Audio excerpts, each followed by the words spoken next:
And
welcome everyone to another exciting adventure of riding through the unknown. I'm your host, Michael, and today I have a special guest returning for her second appearance on our show, my show.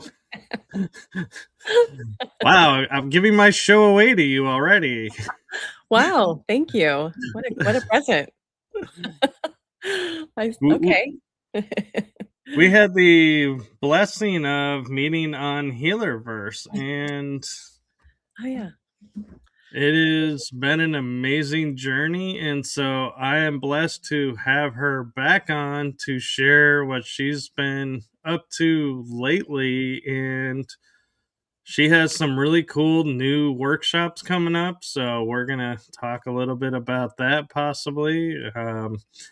I leave it up to her. And so before I start unveiling everything, I am going to turn it over to my guest to share with you what she's been up to. So I give you the one, the only spiritually awakened extraordinaire, Ragan Thomson. Wow, Michael, what a really kind introduction. Thank you so much. Really appreciate that.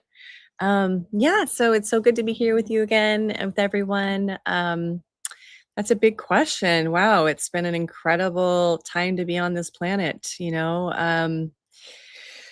I'm here to serve, locally and globally. I work on both scales and levels. I choose to really just be as much surrendered to spirit as I possibly can, really, to where I'm being guided to work. And really, in the last many months now, it's been really more about serving within the realm of being a soul facilitator, basically a soul emergence teacher, which means really guiding folks back to their divine true essence of their soul, connecting into their divinity, to the truth of who we really are, who I am, who you are, as a soul, as a spark of creation, as a divine emanation of the one, of spirit. And so, not to disregard the humanness, but to realize our divinely human nature. So, that's been the predominant mission. That's showing up in all kinds of ways. Yes, and speaking engagements, workshops, things like that, retreats. Also, in the development of a school, a spiritual school that's going to be an online platform. It's called a soul school. So basically, what I'm being told, it's to help souls kind of immediately awaken to that truth and then go on the journey of life in a school so that they can be held and supported. Everything from point of conception work, how'd that look for you? Was it conscious? Was it not? Really diving into when the soul comes in, to the birth process, all the way through the trajectory of the soul's evolution, to the death and dying process, the transition process, and beyond after that as well. So really diving into everything, right? Just the awakening of the divine self into the world, From there, right, there's all this cool stuff that can start to happen, which is we start to remember, we remember who we really are. So we remember also the things that we enjoy. Our core values come online. We start to go, wow, I really feel like my mission and my purpose is starting to unfold, and I'm not saying that someone couldn't have had a mission and purpose before they were awake, but sometimes it may not have been bringing them as much joy. So, what innately happens when we wake up as a soul in a body is we become in connection to joy, innate peace, innate love. Our soul is made of that. So, the only thing that I feel that we're kind of having a challenge with at times on our planet with humans or with the different systems that are at play is this has been forgotten. There's been an amnesia that's when, folks come into this world with, and they may not have had the blessing or the opportunity or even the karma available to them at this in this lifetime to start to do the healing work to clear those cobwebs. So I just happen to be in a lifetime of all the lifetimes where again my soul came here to wake up and continue to deepen in that process, and then to now also facilitate that process for others, as well as help their souls to awaken, remember, and then hopefully move into service. So that's the other piece of the journey, which is that which I'm here to help folks line up with their soul's mission and purpose so they can go out and serve in the way that brings them joy. That's Yeah. amazing. And I'm in awe because I'm sitting here listening to all of this and going, I barely have time to do my paranormal stuff and podcast and research. And I'm like, that's three things. And you're like over there with like a dozen. And I'm like, am I like slow? No, I know I'm not slow. It's we're all on our own journeys, but it's like I'm in awe because it's like there's only so much time in a day, and yet you're accomplishing all of this. So, congratulations on that and for the unfolding. And wow, I just am like so impressed and like, how are you functioning? Because it seems like you would be getting very little sleep doing all of this. But thank you for that question. And it's just like anyone on this call, getting experience this podcast together. I've been on my own unique journey of evolution, and I think one of the beautiful benefits, like we were talking about, the soul's journey and the awakening of the soul, is that we tap into this unlimited potential and power, and there is a lot of energy there. There's a lot of vital energy. There is I do sleep. I love to sleep. I think sleep is really wonderful. I don't sense that I'm sleeping as deeply as I could because I'm often traveling or working or assisting even in I kind of see there's the waking world and there's the dream world, and they're just two different worlds, and they're both very real. And so, and I'm still human, I still have moments where I'm go inward and outward. I still need to um, take time. I'm really all about that, of which how can I serve that way? It's because I need to take good care of myself, right? So, I definitely have a lot of Libra in my system. So I am, I've done a lot of the work to bring that to the highest point of understanding, really. So meaning like my system is really in a place of consistent balance and trying to learn to harmonize within to process out what is not feeling harmonious, and then kind of balance my world in a way that like, oh, time with self, time with other, time with world, time with service, time with children, time with marriage. I sense I sound like I'm just constantly working, and I realize that all of that is the work. There is no compartmentalization. So meaning I get fueled by those different buckets really, and so it's interesting. I think that's part of my soul process. Not everyone's is, experiencing life fully and in a rich way really fuels me. right? So it feels like it's a lot for some. From my system, it feels like it's teaching me. I'm aware of the dynamics energetically. I'm aware of the programs, the patterns, how to unplug from the matrix. So it's like a dance, like a play, kind of, or something. So it feels really invigorating. I think that's where I get my energy. I used to get swept up by it, like for a lot of people, it's some of those programs and patterns that I also had within me felt very painful at times. I didn't always have, like, I also, like many, I came in very awake, and then I chose parents in an environment that was very challenging. So I definitely felt like I fell asleep a minute there, and then I got very sick for a while. I dealt with, like, high level depression, anxiety. And then that caused me to move into my healing work, right? And so kind of being at the darkest point at some point, like the darkest, like, oh no, I don't want to be here anymore, to go, okay, no, I still choose the light. I choose still love. Getting on that journey after that, I pretty much would say the spiritual journey for me started about 25 years ago. And I went pretty deep in, because I was so tired of feeling sick and tired. So, in a long-winded way, to say that I too have been pretty much where anyone has been if they've been in a lot of pain. It's just the only difference is, I think, because I hit such a massive amount of it, I was like, "Wow, I better do some work on this or I'm not gonna be here." And I kinda looked outside myself and I saw a lot of things to live for. I did. I looked at flowers and the animals, and I had some family members, absolutely. I was like, "Okay, I feel loved enough that I wanna stick around for them." I hadn't gotten married yet or had children. I was like, "I need to do some inner work or I'm not gonna be in this body." Right. I totally get that. And that is amazing. And um, I have moderators now watching over the chat and everything and helping out. And Yeah. so Jason kindly brought up your YouTube link and shared your YouTube channel with everyone. Oh, thank you. Thank you so much. Yeah, I have YouTube, and I have quite a bit on Instagram as well. We do consistent content, and really a great place if you want to go to raganthomson.com is where I have a plethora. It's like a resource center.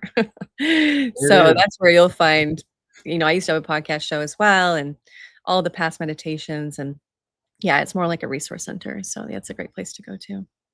Yes, and you're working on a book or Yeah. Yeah, I finished. another book? Yeah, yeah. I'm actually just a author within, I think I'm on my 4th book. Yes. It's with a company, a beautiful organization called Awakened. I've been invited to be an author with them a few times now. Very proud of the book that just came out, the chapter. I'm writing a chapter in each one with a group of authors. It's called The Awakened Healer. So, that's a beautiful chapter. It's really, an exploration of who I've become as this divine conduit of spirit, as the gift of which I share.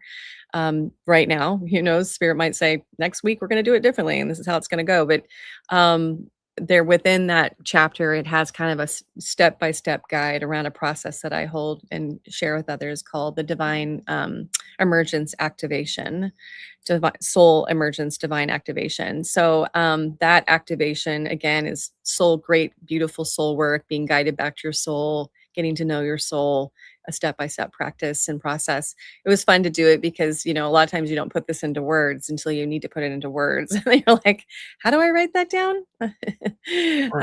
How do I explain this in words? So I think it was done well, and it's been fun to write a few chapters. Yeah. Mhm. Talking about the soul, I just had an interesting thought pop in my mind is we talk about doing shadow work. We talk about doing inner child work. Nobody really talks about like inner teenage work or inner adult work, which I wonder if that's what we changed from inner child to shadow. We just changed the title. But Mhm. that aside, I wonder when you talk about doing soul work, are all of these in essence the soul work? And we just are car- what's the word? You said it earlier. Compart Compartmentalized. Mhm, compartmentalizing. Yeah, it's a big word to Yeah. share. It is, it's a bit of a tongue twister. Mhm. But is those the same? We're working on the same thing, or are we working on different things and the soul is different? Thanks for asking that question. Well, it is really all soul work, honestly. It's all those are all basically I it's good that we're chatting about this because I was just doing a meditation for folks this morning. It was called the Great Reclamation. And it's and that really again, things always happen in divine timing. So spirit was like, let's talk about, that basically work all of that work is reclaiming ourself back home, right? Like bringing ourself home. So the ultimate great reclamation is bringing your all parts of yourself, your child parts, the shadow work, any part of yourself that has felt not welcome, not loved, not attended to, still kind of outside of us, not really home, right? Not like dissolved into your heart, into your soul, like this. It's true that when we do that great work, just whether it be through forgiveness work or whatever modality, prayer, meditation, EFT, there's all these wonderful things. For a long time, I was an inner child specialist. That was my predominant kind of way I would guide people through their process. But at some point, it moved into soul because soul spirit was like, well, that's just one piece of the puzzle, and let's move into like the actual what we're doing here, which is we're bringing people back home so that they begin to embody. There's an embodiment process that's happening, and what are we really embodying until again? There's even a it's removed and where it felt like we kinda have to depend out here, we begin to come home to ourselves, so we start to really truly feel empowered from within, and it's almost like our soul becomes our inner healer, our soul becomes the facilitator, and the soul's like, "Come on home, I'm right here." There's just enough dust that's settled upon your light that has been removed that you're like, "Oh, that's why I've been talking about coming." That's why the beautiful master teachers and all those beautiful beings, they're, in the statues and the images we see of Jesus, Mother Mary, the Buddha, often there's a light shining from their heart, or they're literally pointing to their hearts. They're literally just there's this beautiful they're like saying, "This is the home. This is your gateway. This is where you come home to. This is who you really are." And beyond that, you get to wear this beautiful vehicle. You get to be in this vehicle. This I don't know if you saw this, but it was like in the 80s. It was like one report and then it disappeared. But I happened to see it, and my parents saw it too. Was a doctor found a violet flame behind the heart, yeah, and yeah. so and it like quickly disappeared. But it's like it's interesting how you talk about the seat behind the heart, and Mhm, there's a violet flame behind the heart that's a physical visual flame. And another thing that I recently discovered, and you might find interesting, is the sun is like the heart of our universe that we're in, mhm, and it has a portal and black hole within itself. And we have portals and a black hole within ourselves. And it's interesting that you point it, you're like, yeah, everyone's pointing to the heart. mhm, And so it's like, yeah, the heart is our sun and it's our mhm, connection to the sun. And it's mhm. just, yeah, it was interesting how you were describing it. I was like, yeah, it sounds like our connection with the sun. Yeah, yeah. No, it is. Beautiful, stated, and I feel like there's been some various practices to kind of say the same thing, our connection to the central sun, our connection to, really grounding the light to the core of the earth and the sun. And really, there's a channel that moves between, and we are just like this light that exists within it. And yeah, I mean, I sense that yeah, I've also saw literature, only, like, maybe one other time, and it kinda disappeared from my life as well, and I also worked with a facilitator for a short time that did a little bit of this work, and, I remember it was so potent and powerful, but it was just like a small glimpse, and spirit was like, "No, no, that was a few years ago, and now it's not it's important to not make that a small glimpse." And that is like, and maybe there's just was, the time wasn't right, the consciousness, the frequency, the energy, there's receptivity to it now. Folks were like, "What is that?" And now it's like, wow, I feel that, I'm seeing that, and I am noticing that, there's this work has the potential, to bring you back to your divine I am, right? Your I am presence. So that of which is just, um, a place of feeling just at ease, and there's a peace in that. So I don't think it's by any accident that it was taken out of the literature, was taken out of the world, and then now it's returning, and it's here now, and it's needs to be probably kind of at the center of most practices, really. And I think that really, if there's a way to describe, the great awakening, the awakened world, the new earth that's developing, that's with a lot of awakened souls. That's and also, how do we build the bridge between the old earth and the new earth is we need them to wake up enough that they will choose to go to the new earth, choose to be in the new earth, and that stream of consciousness and within that dimensional field. And that is a unfoldment, and and in sometimes in the past, it might have seemed like a long, I'm speaking on behalf of my own process, like a longer journey, long, arduous kind of journey. I'm in awareness that there was a group of folks that came to be the bridge builders. I'm one of them. And so we did go through that kind of longer, arduous road. It built us within us a lot of courage and strength and resilience and tolerance, and it really is required to be able to create that bridge. As you can imagine, you're dealing with folks that are very against it, don't understand it. You're bringing them back to their soul, and they're like, "Oh my God, I don't know what to do here, and I don't know if I'm going to choose this." So it takes a lot of commitment and bravery to keep showing up with those folks. But the good news is why I'm sharing it, is that the work we're talking about this soul work, is it's very rapid in how it heals and helps. It's not a long process. It is if someone is willing to really stay with it and really keep going there and doing it, it's like there's a rapid shift that can happen. I have a few testimonies that have come forward from this work recently, from folks that I've worked with, and their whole life is changing in a good way. They're becoming much more sovereign. They feel much lighter. They feel joy. They found their purpose. There's all kinds of, and this is all in very short amount of time, like a lot changing fast. So I just sense that's, if I meet up with facilitators or healers that I feel in alignment with these days, typically, if we're really in alignment, they're usually like myself, a planetary grid worker, they're a divine I am transmission facilitator, they're working in quantum transformation. And again, I feel like that's the type of energy that's coming through the healers and the teachers that are really here to serve as bridge builders. No, I truly agree with that. And I kind of curious your thoughts on the spiritual world. It seems like we work on ourselves as adults, or we work on ourselves as the inner child, healing the inner child.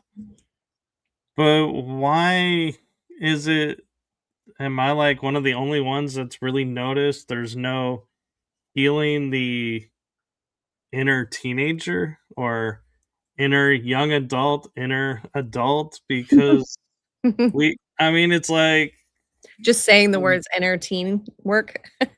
I mean, it's interesting because it's like, you look at all the different things in the world, and it's like, yes, heal the inner child, do Mhm. your shadow work. It's like, well, does the inner child grow up, or what happens to, ego evolves?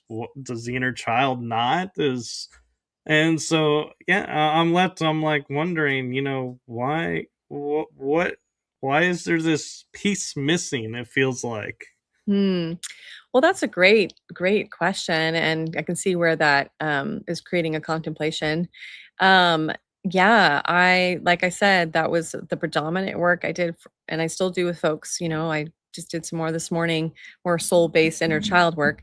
Um, the terminology is what it is, but what the truth is with inner work that way, good, healthy inner work with inner child work that is effective. I mean, I'll just state on behalf of myself of doing tons and tons of inner child work to get where I'm at, to be where I'm at.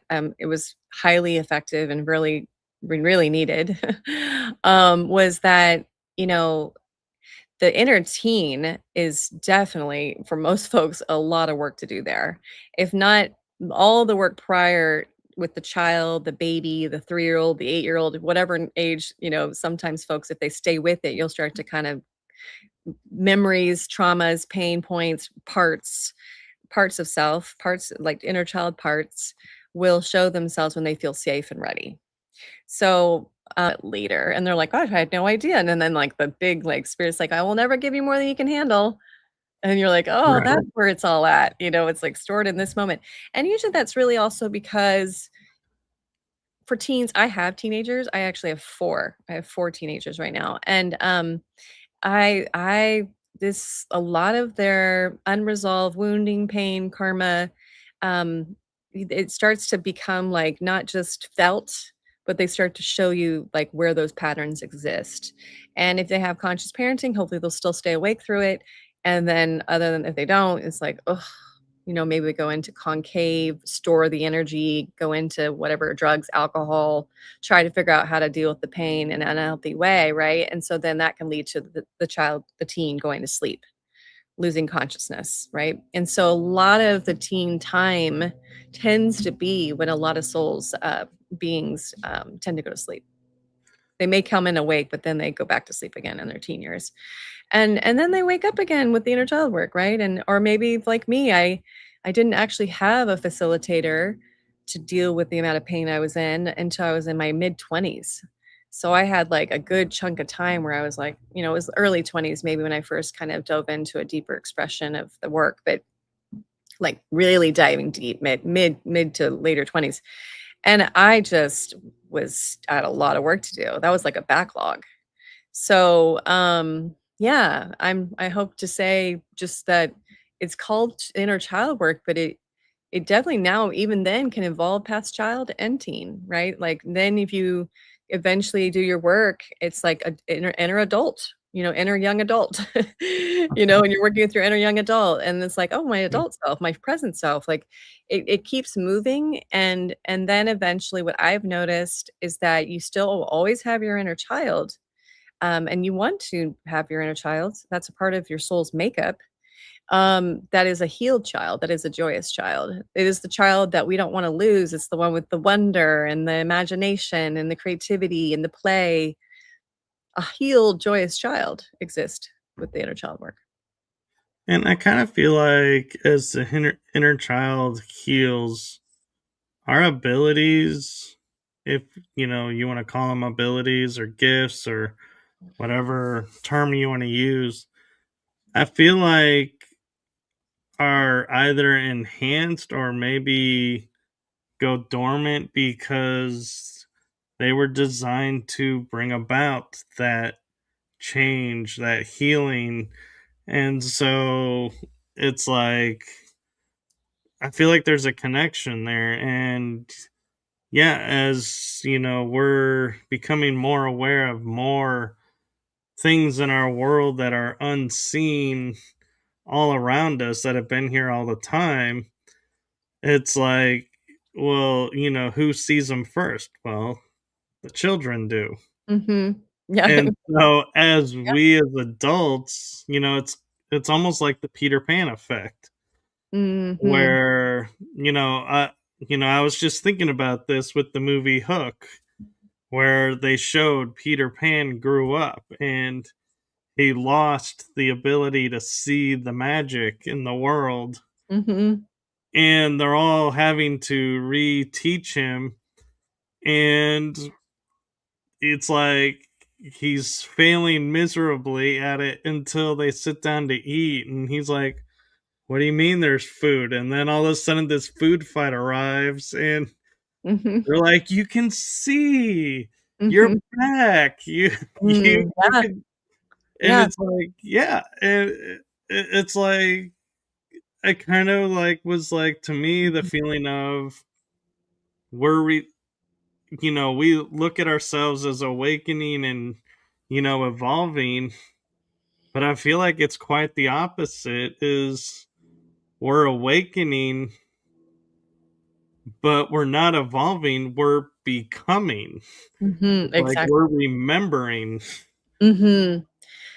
Yeah, that's a lot there. Well, I mean, a couple things based on your share. One, you know, a lot of the soul gifts, I would call them, more of these higher abilities or soul gifts or um yeah, our energy centers being open to be able to like hold and share are these beautiful gifts that we have come in with. And a lot of people have these gifts, but they've become dormant. There's a lot of reasons for that. One could be in a past life, they were misused. So they kind of shut them down themselves because they're like, well, I didn't use that in a very healthy way. I don't want to do that again. Um, so that's a healing process that needs to unfold to trust in oneself and one's power. Another one is to not have been nurtured or supported to have those gifts and by your family and to say like that's a really great thing that you have going on. It's called this or it's called that and we want to support that and we believe in that and that's super important for a child to feel that to not shut those gifts down because we can actually shut them down energetically and on a subconscious level just discard them, and turn them off and turn off our energy centers that way. And to, so that's why we do the inner work, right? Because then we begin to not only clear in the blockages, the cobwebs that settle upon our light, but as our chakra centers start to become more functioning well and traveling and working in unison with one another, and there's no more uh, disjunction between them. It's like a unified system. Um, all kinds of stuff. But also, one of the blessings of soul awakening is soul gifts coming online. So it's kind of a can be gradual for some. Sometimes it's like a whoa, just all of a sudden. That's an interesting karmic possibility when it's just like that, when you hear about that. I know stories of that. I would say as soon as from my own personal experience that when I went to sleep and went through that massive shift of feeling well, came awake, fell asleep, woke back up, it was like this like literally feeling like alive again, like just like, oh my God, like here I am again, and I certainly did not think that.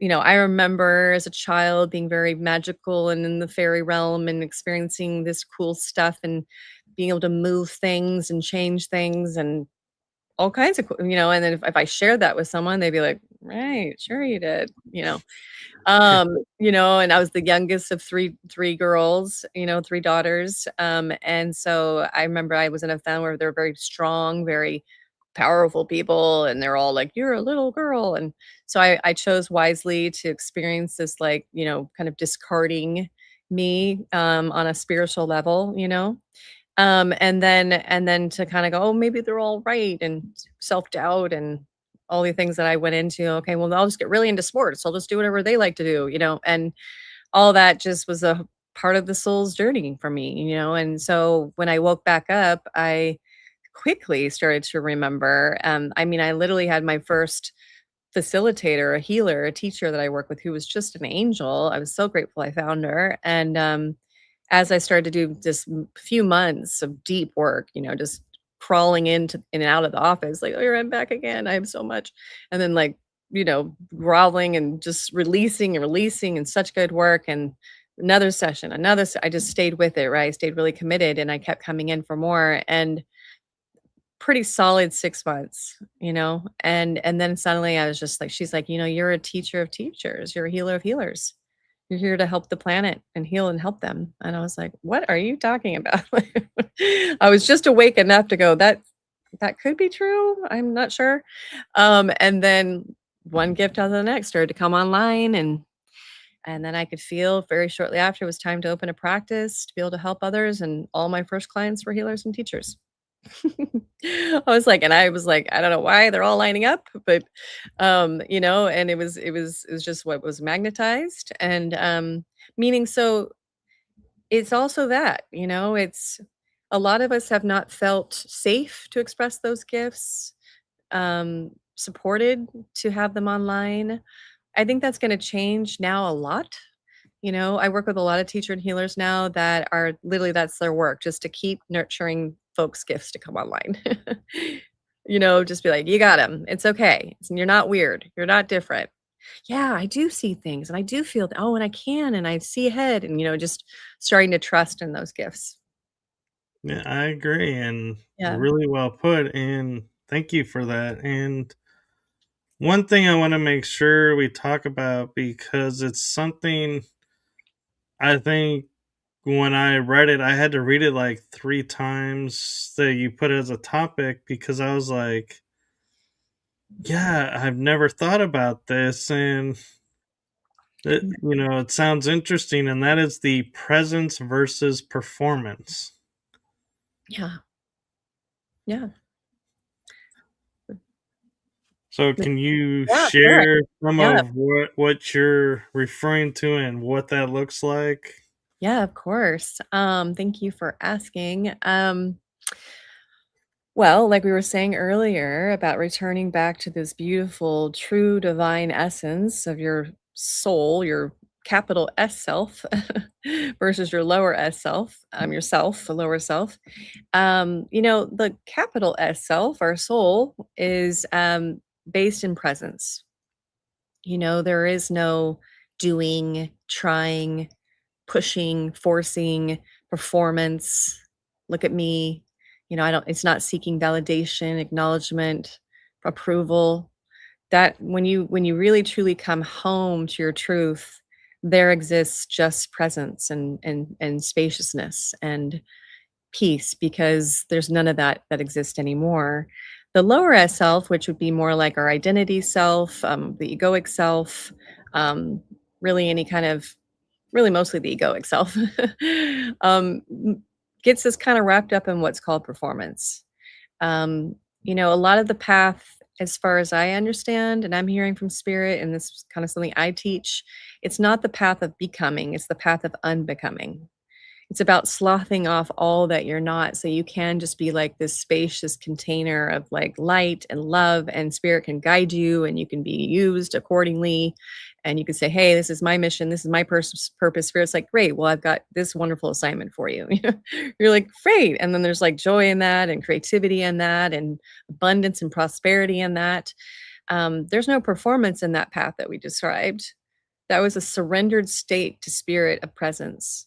The other one, where the ego gets involved, is like, "Okay, mom and dad said you need to do this, and the world thinks you should do this, so I better do this, and you should do this, and if you don't do this, they're not gonna like you, and you won't be loved, and you're gonna be ostracized."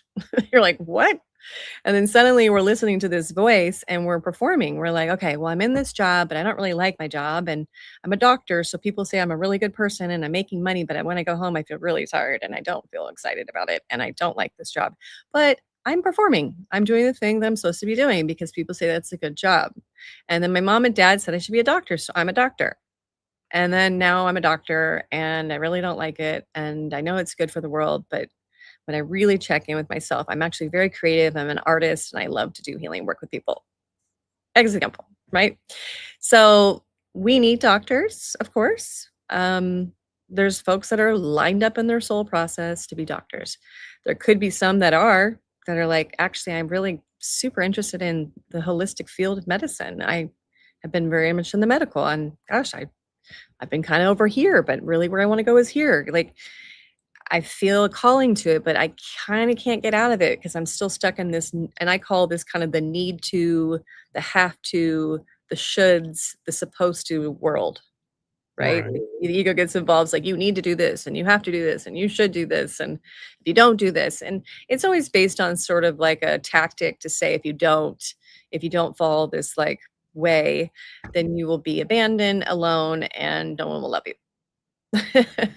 Which is just a bunch of hogwash, as you know, Michael, because if we truly come home to ourselves and our soul and spirit, there's an abundance of love and peace and protection and belonging and wisdom and all of that inside of us that we don't have to seek outside of us. So we're on this constant treadmill within the performance of trying to seek it outside of us so that we can finally feel good and well and safe and people love us. But as you know, you can't control the outer world. You can't control what people are going to show up like. You don't know if you're going to lose your job tomorrow. You don't know if your mom and dad are going to pass in the next week. You can't control that. But what we can in a healthy way control is our how we are in our reaction to the world, our response to the world, right? And how we treat ourselves and that of this self-love and this self-compassion, this self, this self-healing, we start to really trust ourselves. We start to come home to ourselves. We start to do that inner work that is needed to kind of clear those cobwebs. And we start to feel like, wow, I also can trust in my voice, my intuition, my discernment around my choices, my decisions. I'm not at the whim of the world anymore. They don't get to tell me who I am. I know who I am.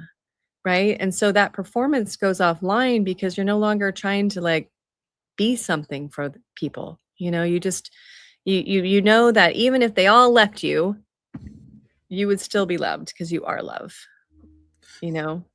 Right. And I kind of love the synchronicity of both the topics that we just recently were talking about.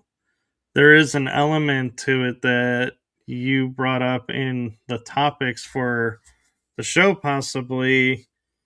And I love how they've been like kind of there, but we're kind of talking around it. And that is how the fear creates false identity.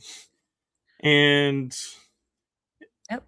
I just feel like right now it's like, we had two segments where it kind of was in there saying, the fear is what's creating this image. And we're Mhm. not like outwardly saying it, but that's in reality what we are saying.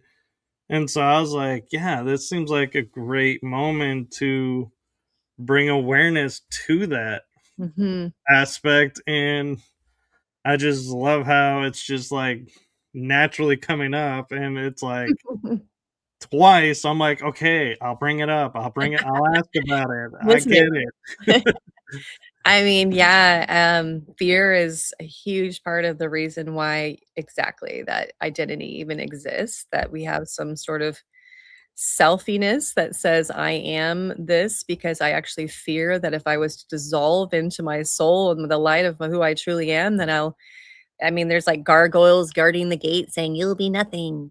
You'll be nobody will like you." Like, it's like, that's the fear, right? It's the fear. Like, literally, if you could imagine little gargoyles, like, at the gate, like, so you better not go in there. You'll dissolve into nothing. And it's like, actually, and you've heard this on the path, people are like, "Oh, that sounds so good." But to dissolve into nothing, into no one, to be as you be, like, without this identity and with letting go of the mask and just being as you are, that doesn't mean that you don't have energy and you don't feel feelings and it's just you're no longer like plugged into the matrix. You're unplugged. You're free. You're liberated. You're a liberated soul. You're a sovereign soul. You are now in connection to your intuition, your energy system. Nobody gets to hang out inside of it.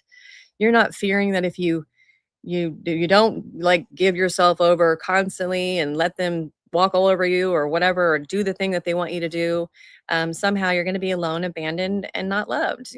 That is the fear. Like, the ultimate, I think, two fears that exist on this planet is, I would say three, but yeah, fear of death is a huge one for people, which keeps them limited in living, right? They're like, oh, I'm gonna die someday. It's like constantly when they're gonna die, and then you're not really living, right? And then the fear of abandonment, the fear of not being, that they're gonna be abandoned if we don't follow some sort of way to be. And then fear of pain.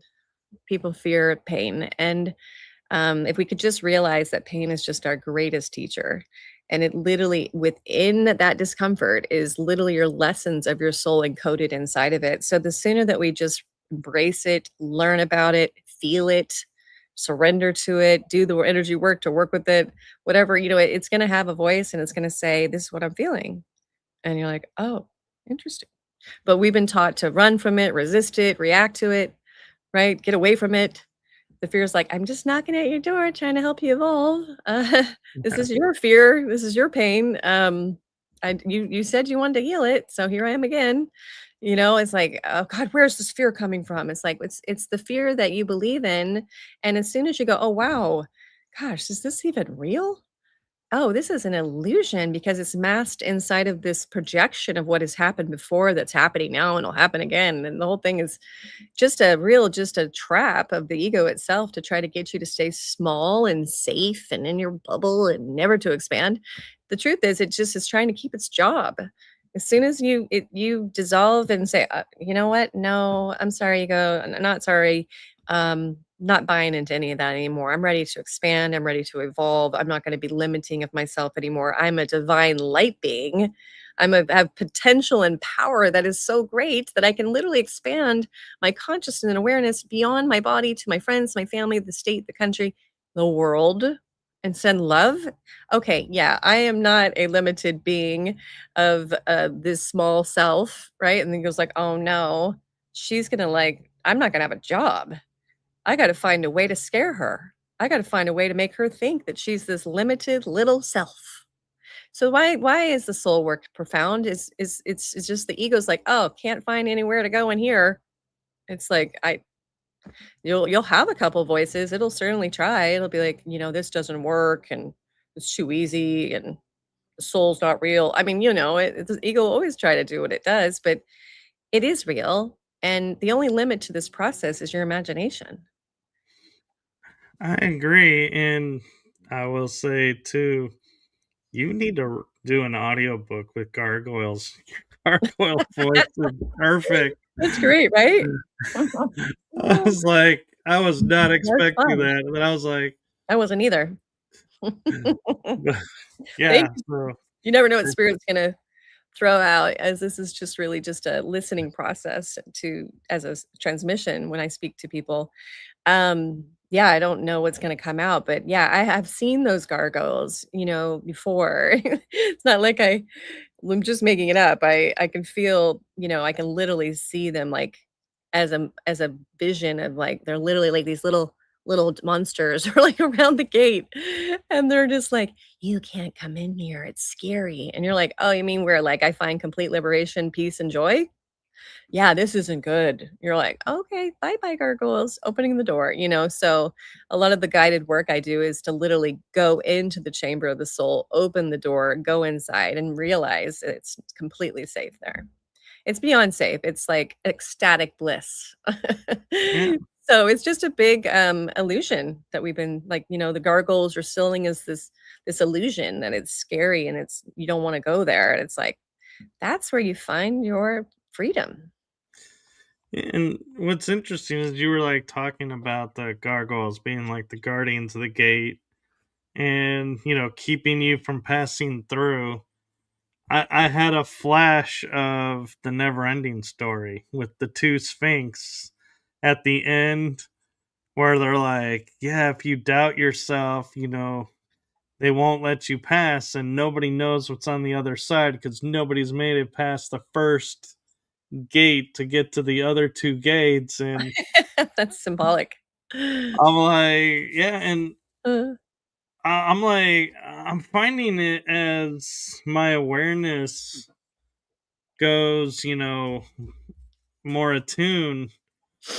I go back and I look at things that I watched as a kid, and I'm like, whoa, how did I not see this when I first watched this? And it's like there's little things and Oh, yeah. like everything, and it's like, It's true. and I start to wonder a little bit of, as we talk about being programmed, society programs us to do this, or somebody's programmed us to do this.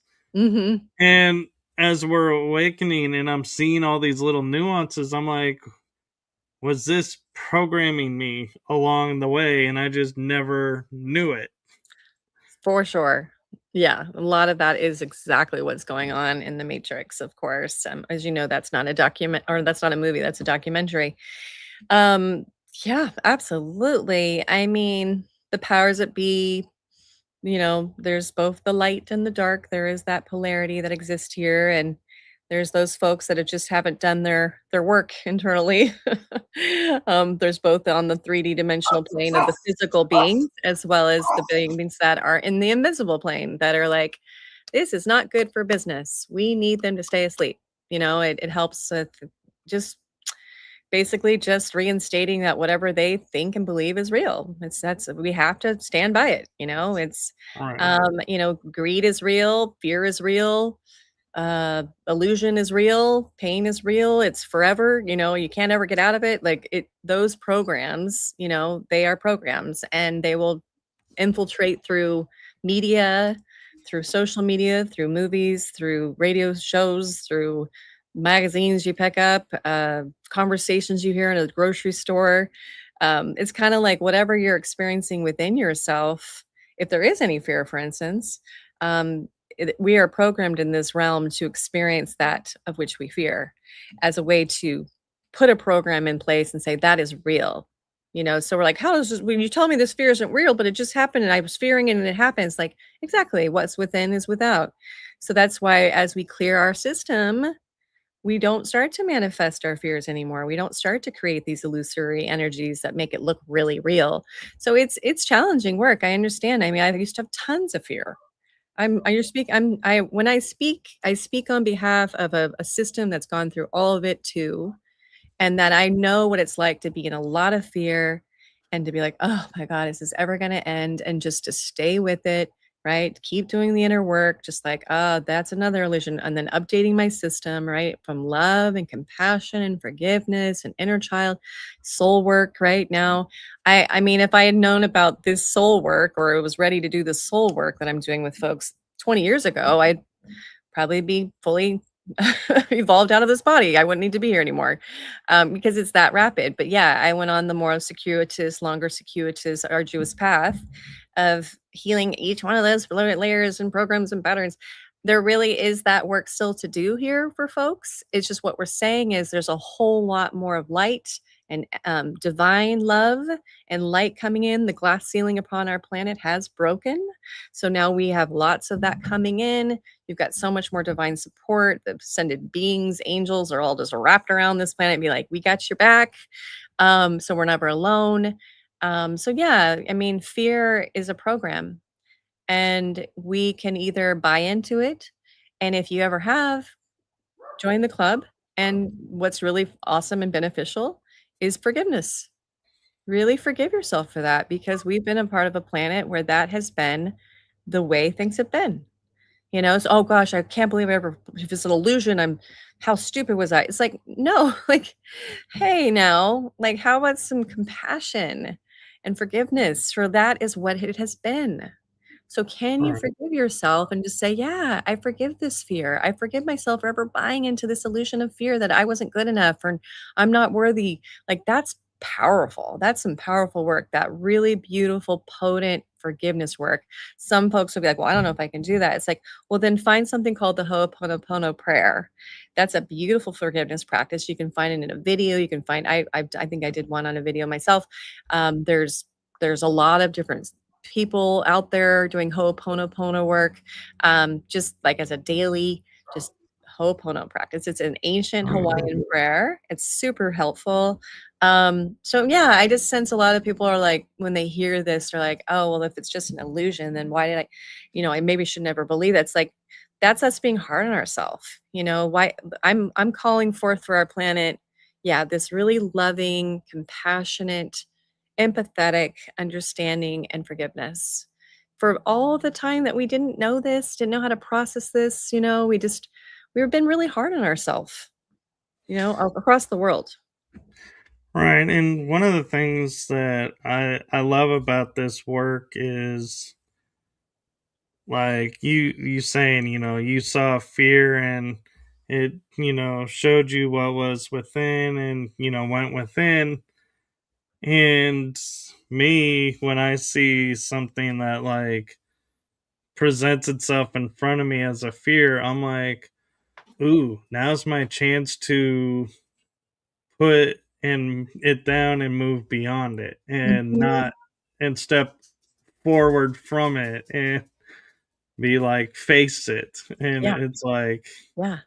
but the one thing that is most interesting about all of this that I feel like is the most essential part of what we're talking about is in the Greeks, when we look at ancient Greece and when medicine was first formed, the first law or rule of medicine was physician heal thyself. And then over time, it became physician heal thy other, Mhm, not yourself. And we had to heal ourselves first. And you're doing a lot of work of promoting. You have to heal yourself and you have to put yourself first. And it's like, yes, it's no longer the mhm, selfish thing of healing yourself first so that you can help the next person. mhm, And so I recognize that and I see that. And one aspect that you're doing that with that I think is brilliant is because I was just talking with people about this is we are in a system right now where it's like, oh, masculine's bad. We got to heal the sacred feminine or mhm, mhm, sacred or the masculine is out of whack and you got to be more masculine than feminine and mhm, you're doing work and you actually have a retreat coming up on harmonizing the masculine and feminine. So thank you for that. mhm. Thank you for bringing it up. Thank you. You're welcome. Yeah, I mean, that work is crucial. We've had a pretty big battle literally on the planet between men and women on many different levels, right? Just challenging, like, I don't know if I understand you and you don't understand me. Meanwhile, we don't have a harmonious sacred dance of the masculine and the feminine going on within ourselves. So no wonder it feels so hard to be in those communications or conversations. And then, of course, the feminine having its wounding around the dominant patriarchal historical timeline we've been a part of, and now that's shifting, and divine feminines coming in and emerging. But yeah, that work again, just like you said, it's really wise what you said. It's within, without. So we need to not only learn about our sacred masculine or sacred feminine and what is that comprised of, and then have those start talking internally, and then honor both and heal what's within where there is any pain or blockages or fear or we can often have our the self, the lower self can actually have judgment of the masculine within or judgment of the feminine, depending on how your relationship was with your mom and your dad. You know what I mean? It's like we have these characters in our life, and then that's where the judgment really comes from. And then that's just our inner work to go, oh, that was what I saw, that's what I experienced. But within me, there's nothing wrong with my masculine, there's nothing wrong with my feminine. They both have very specific roles and energetic components that are utilized to assist my process and moving through this world. Even though you're in a female body doesn't mean that you're constantly in your feminine. We have a sacred masculine within us as well that helps us move and create structure and stability and foundation and action. We want to have a loving kind of harmonious relationship with it. So that way, when appropriate, one comes forward more than another. And it's not like one's better than the other. It's just a appropriate moment of share in the world, right? And Right. I'm really enjoying getting to know more beings on the planet that are doing this inner work, have done their work. I'm in another business for a music business called One Voice Collective, and the business partners I'm working with are existing very much in their divine masculine. It's two men and myself. And so we're getting to experience this very sacred masculine, sacred feminine business experience, conscious business. And it's fascinating and it's beautiful. And there's an honoring of both within that business. So, yeah, and just can see how it would create. a lot more harmony within business worldwide between men and women, and this end of the competition, like women be like, well, you don't hear me, and men are like, well, you seem to be fighting me all the time, and I don't know what. It's like there's a lot of, we're better than you. It's like, no, nobody's better than. So again, this holy war is going on inside, that's creating this outside. Right, and I was talking with a lady who was doing sacred feminine workshops, and I said, and I brought up the point like you were saying, like when, there's a lot of arguments between men and women where women are like, you don't understand me. Yeah. And I go, well, how can we? Anytime we, there's nowhere for us to go to understand the sacred feminine. Any sacred feminine workshop, they all say women only. So Hmm. it's like, well, I'm a guy. How am I ever going to learn how to utilize and learn the sacred feminine when it's women only? That's right, And and that's sacred why. masculine classes are men only. And it's like women will never understand men because we are so focused on like our healing of them individually, but we don't ever look at going, what about the other side? There's no co-ed, and I get, how some women, have past where if a man was to show up there, her work would be maybe impossible because Mhm. not feeling safe.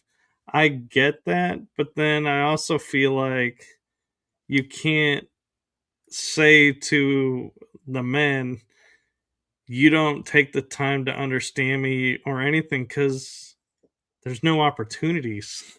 Yeah, right. Thank you for sharing that. I mean, that's the message I got. I was working with women predominantly for a long time, with goddess facilitation. I was a goddess facilitator for a long time, lots of groups and gatherings and retreats. And then maybe a few years ago, Spirit was like, time to work with men and women and bring them into a space and conscious collaboration between men and women, doing a lot of, again, local and global work in that way. And so, yeah, the message I have is that the sacred masculine, the sacred feminine work that's going to be happening, for example, in that retreat in November, in Santa Barbara, is for men and women. It's for us to be in the room together. And um, we do set up a very compassionate, safe, loving container where I've seen this before, and it can be build a lot of compassion for each other, a lot of empathy for one another. It's like, wow, I had no idea. Like, for men and for women. And that compassion is really needed between the men and women. It's not a requirement. I understand there's parts of a woman, so I don't feel compassionate based on my experience. We're not requiring compassion. We're just saying that if there was an antidote to healing the end of the battle of the sexes and this like lack of understanding for each other, it would be able to hear one another's pain enough that we could say, wow, you too have pain. You too have experienced similar dynamics. I can see where maybe men are in there talking about their moms and like what I've experienced with my mother and the relationship with the feminine.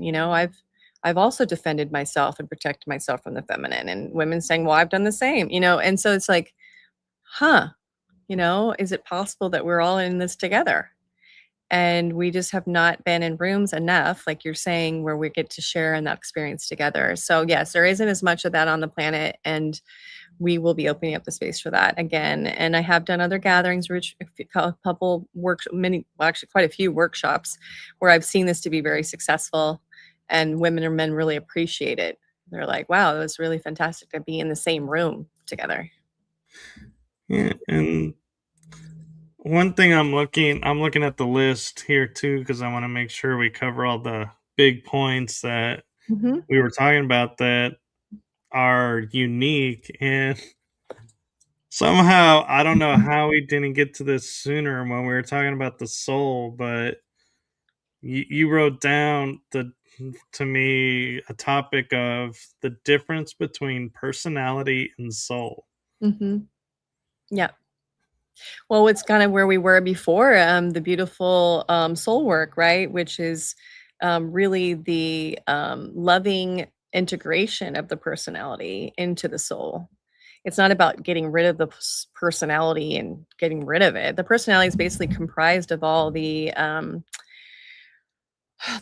of who you are, kind of a lot more identity based, right? Our personality is identity based. So it's, who I am, and this is what I have, this money, and I go to this job, and I'm a woman or I'm a man, my personality. And I like dogs, and I'm a friendly person, and I want to be good. And, just this, my personality is more like my identity. How do I see myself in the world? How do other people see me in the world? That's my concern. Like, I'm looking at myself all the time and saying, this is who I am. But it's not based in truth, typically. It's based in more of like, again, these masks that we wear to feel safe, to feel empowered, to feel comfortable, to feel part in the world. And so that's our personality. Our personality tends to, be in that realm of performance again, and um, yeah, trying to fit in, trying to feel like it belongs, trying to feel like it feels safe and lovable. So it kind of will do whatever it needs to do to get that, and that might not be existing within your truth. It's existing in whatever you have to do to kind of maintain your safety and to feel in control and loved. And that doesn't come from a whole centered, grounded space where your soul exists, right? So what happens with the inner work? We don't get rid of our personality. We become a soul integrated personality. And so now it's kind of like our personality still exists, but it's purified. And our personality, the soul kind of uses it as an interface in the world. So it kind of is sounding to me like personality would be the ego, the earth guide only, and the soul is like our galactic ego. But I don't like using the word ego because Hmm. everybody references as, and it makes more sense as the earth guide only. And so I was Hmm. like talking with some people and we were like, what would you call a galactic guide? And I was like, GGO, galactic guide only. It doesn't roll out the tongue like ego, but Hmm. I'm like, I don't know what we would call it, but it's sounding like that's when we're talking about like presence versus performance and the personality and the soul. It's like it's differentiating our ego from our galactic core almost, or our galactic identity. Yeah, I haven't stated it that way, but that resonates. Yeah, I mean, the way I see it is, our soul is just this beautiful, luminous spark of creation. It's a spark of divinity, and I almost imagine it like, I especially see it when I work with transition, with someone when they're transitioning. It's like that final breath, that wind, that light, that energy that comes from the body. It's like this gust of force of energy that's beyond the body. It's like literally a spark of creation, and it travels from there. It's a real amazing thing. So when I help people connect with their soul, I remind them that their soul is a fractal of oneness, of the frequency of oneness. We are a fractal of this divine tapestry that is being interwoven by other souls all here together in this frequency of oneness. And every soul matters, every soul's unique divine expression matters. No soul is the same, and we're all a part of the one. So we're just like this beautiful expression of creation, of God, goddess, universe moving through at the soul. It's a beautiful kind of representation of spirit in some way, but we're all here kind of with our own unique makeup, right? Because we've all had our blueprint, our soul blueprint has gone on for however long, some of us thousands and thousands of years of lives. So our blueprint is very specific and has been designed over the course of time. So that's at least how I find folks are like, oh, wow, yeah. It's like, and it really is beyond the mind. Like, the mind's not going to be able to comprehend what we're talking about. So if anyone here is trying to figure this out through their minds, it's not going to really work so well, because almost words don't even really give it what we need. We're doing our best with words, but what it's really about dropping in a receptive, intuitive state of awareness, of dropping into that space and feeling it and going there and practicing it and living in it and like, oh, this feels amazing. There's a differentiation between being here and being out here in our mind. It's not peaceful there. Here, dropping in, and then how can we do that? How can we drop in, live in there, live in our soul's light, be our soul's light with our eyes open and stay there and like be present, right? And that's just that beautiful inner work, right? It is. Yeah. And talking about time, I just realized we're at an hour and 16 minutes, and Yeah.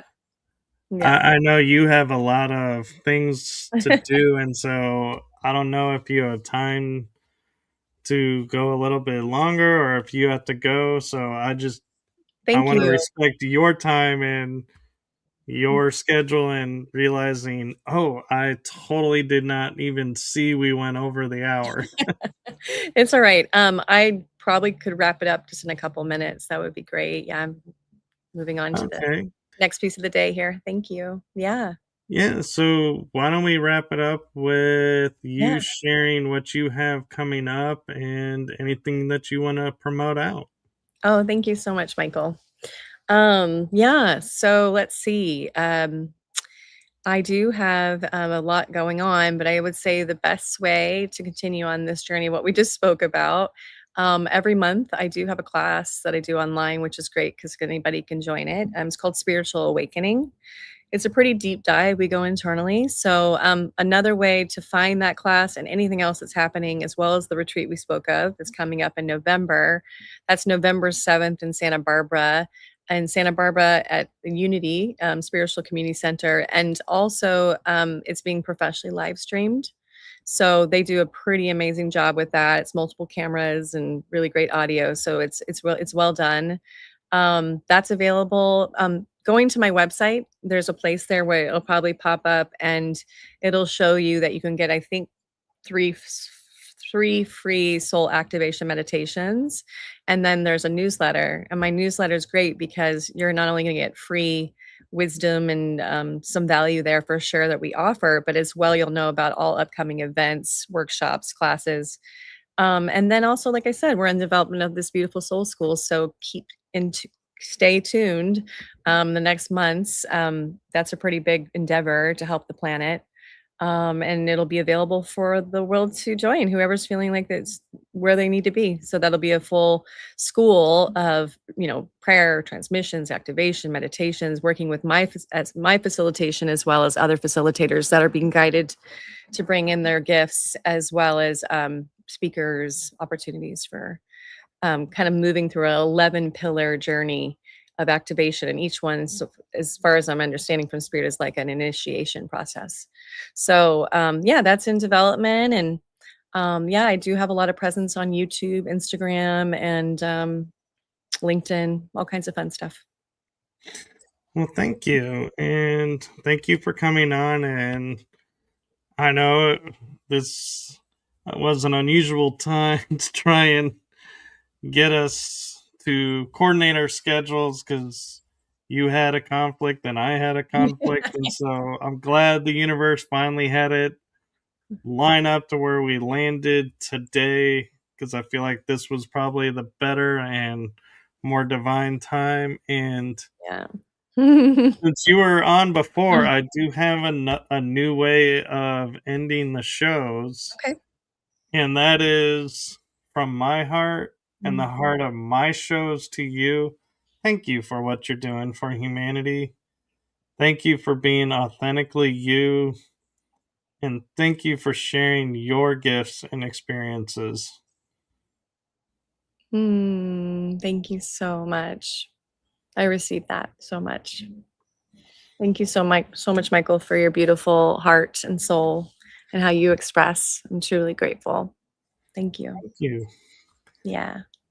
I'm so glad the universe had our paths cross, and I do watch what's going on with you on LinkedIn, and everywhere, and I don't always get to attend and watch things, but I'm like, I'm aware, and it's like, I'm like, ooh, what is she doing now? Ooh, I that's cool. And so I post and I share so other people may Thank see it you. too. Yeah, it's a whole interesting world, isn't it, online? Yeah, I was being asked to share my spirit was because I do a lot of my updated content on Insight Timer. So I wanted to mention I do have a profile there, and I do lives there. That's why I was being asked to say it. Besides the profile, but the lives are really potent and beautiful, and I'm doing them pretty much weekly. So if someone's looking to kind of dive in with me for like a 30, 40-minute meditation once a week, that's also available. Yeah. Yeah. Very cool. Thank you following, and thank you for your support. I'm so Yeah. grateful. Yeah.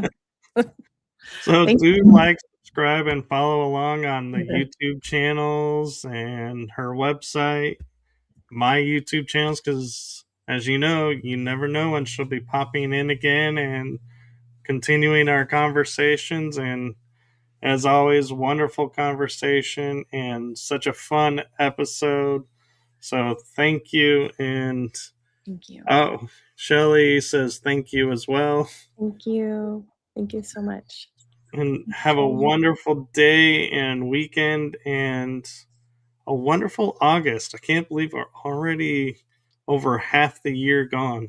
Yes. That is a true that's another topic. Oh, yeah. Yeah, that's a wild topic. Yep. Mhm. All Thank you right. so much. Thank you. And with that, we're going to say goodbye, everyone. Bye, everyone. Bye. Blessings.